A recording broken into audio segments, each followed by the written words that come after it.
रानी आरव, यह बच्चे कहाँ चले गए? अभी तो यहीं थे। बच्चों को ढूंढती हुई श्वेता अपनी सास के पास पहुंची कि शायद नानी के पास होंगे। उसने अपनी सास से पूछा, माँ, आपने आरव और रानी को देखा है? उसकी सास बोली, अभी थोड़ी देर पहले तो तुम्हारे साथ बैठकर पढ़ रहे थे। इतनी जल्दी कहाँ चले गए? ये आजकल के बच्चे भी नाक में दम करके रखते हैं। 2 मिनट इन्हें अकेले भी नहीं छोड़ सकते। क्या पता कौन सी खुराफत कर रहे हो। तुम अंदर जाकर देखो, वहीं कहीं होंगे, क्योंकि यहाँ तो आए नहीं। श्वेता बच्चों को ढूंढती हुई छत पर जा पहुंची। देखा तो दोनों भाई बहन छत पर थे। श्वेता नाराज होते हुए बोली, तुम दोनों अकेले यहाँ छत पर क्या कर रहे हो? भूल गए तुम्हारा अकेले छत पर आना मना है।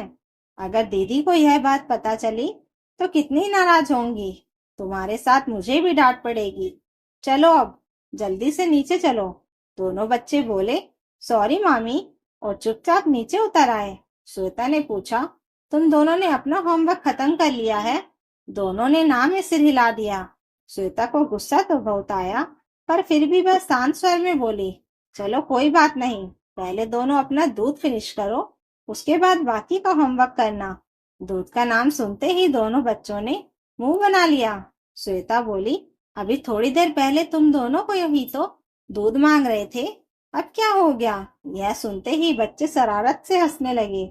श्वेता समझ गई कि उन दोनों ने होमवर्क से बचने के लिए यह झूठा बहाना बनाया था कि मामी दूध लेने रसोई में चली जाए, और मौका पाते ही दोनों छत पर भाग गए। रानी और आरव श्वेता की ननद प्रिया के बच्चे हैं। जब से श्वेता के पति आकाश का ट्रांसफर इस शहर में हुआ है, तब से श्वेता बहुत परेशान हो गई है, क्योंकि अक्सर उसकी ननद प्रिया अपने बच्चों को उसके पास छोड़कर खुद घूमने फिरने निकल जाती है। शुरू शुरू में तो श्वेता बहुत खुश हुई थी कि चलो अच्छा है, एक ही शहर में होने के कारण भाई बहन एक दूसरे की जरूरत के समय सहायता कर सकते हैं। पर उसे क्या पता था कि ननद उसे अपने बच्चों की आया ही बना देगी। अभी श्वेता की शादी को लगभग 1.5 साल ही हुआ है। घूमने फिरने के दिन उसके भी हैं, और जब देखो उसकी ननद प्रिया किसी न किसी बहाने से अपने बच्चों को उसके पास छोड़कर चली जाती है।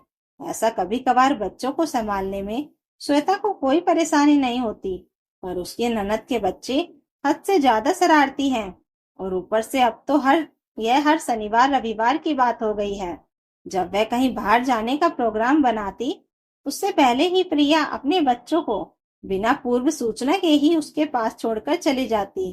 प्रिया बहुत चालाक है। उसे पता है, अगर वह पहले ही श्वेता को बच्चों के आने के बारे में बता देगी, तो कहीं श्वेता कोई बहाना बनाकर टाल ना दे।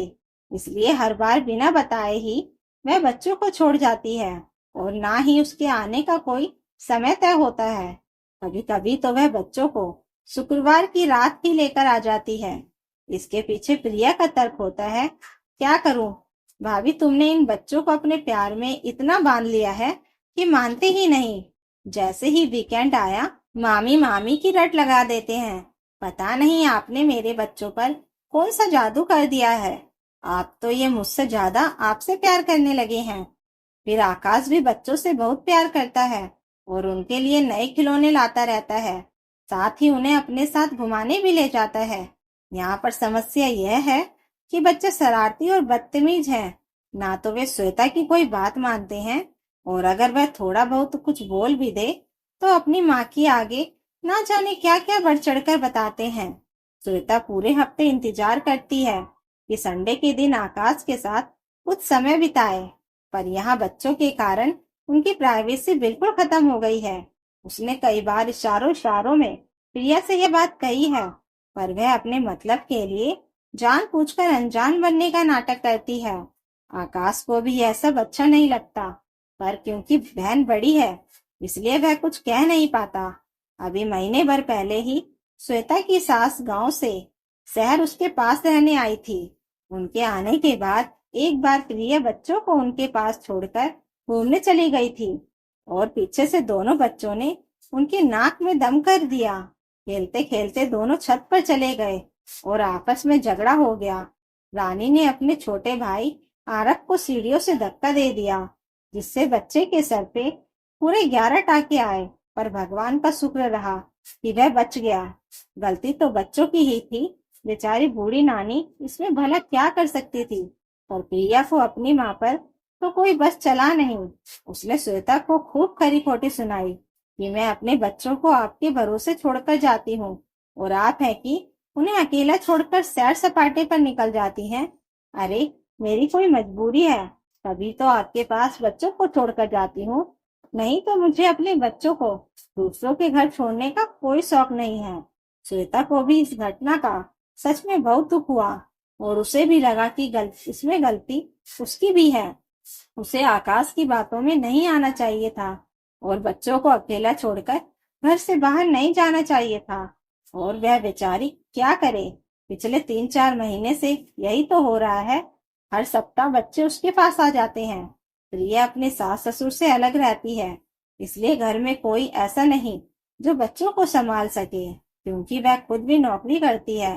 पैसे देकर उसने बच्चों को संभालने के लिए आया रखी हुई है, और वह केवल दिन में बच्चों को संभालती है। इसलिए जब प्रिया को वीकेंड पर कहीं घूमने जाना होता है, तो वह बच्चों को श्वेता के पास छोड़कर चली जाती है।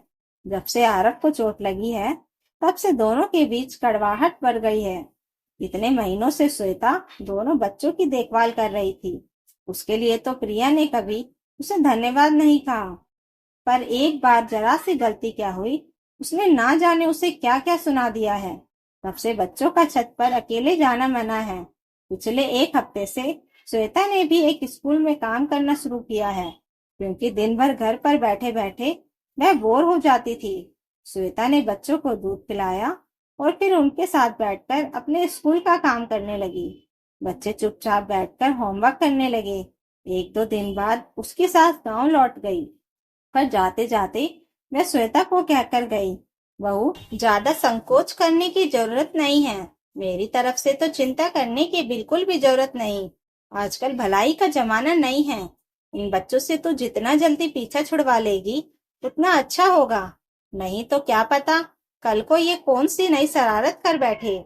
श्वेता तो खुद यही चाहती थी, पर अपनी सास के डर के मारे कुछ कह नहीं पाती थी।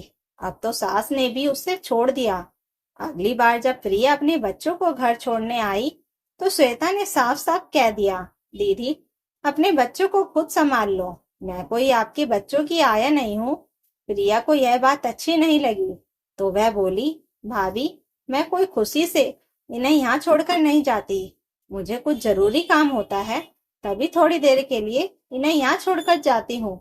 आप चाहे तो आकाश को बुलाइए, वही इन्हें संभाल लेगा। तभी आकाश बाहर आया और बोला, माफ करना दीदी, आज हमारा बाहर डिनर का प्रोग्राम है। मैं माफी चाहता हूँ, पर हम आपकी कोई सहायता नहीं कर सकते। और वैसे भी आपके शरारती बच्चों को संभालना कोई आसान काम नहीं है। कहीं फिर से एक दूसरे का सर फोड़ दिया तो आप हमारे गले पड़ जाएंगी। मैं बिना बात की मुसीबत मोल नहीं लेना चाहता। अच्छा होगा कि आप इन्हें थोड़ा अनुशासन में रहना सिखाएं। प्रिया चिढ़कर बोली, मुझे तुम्हारे ज्ञान की जरूरत नहीं है।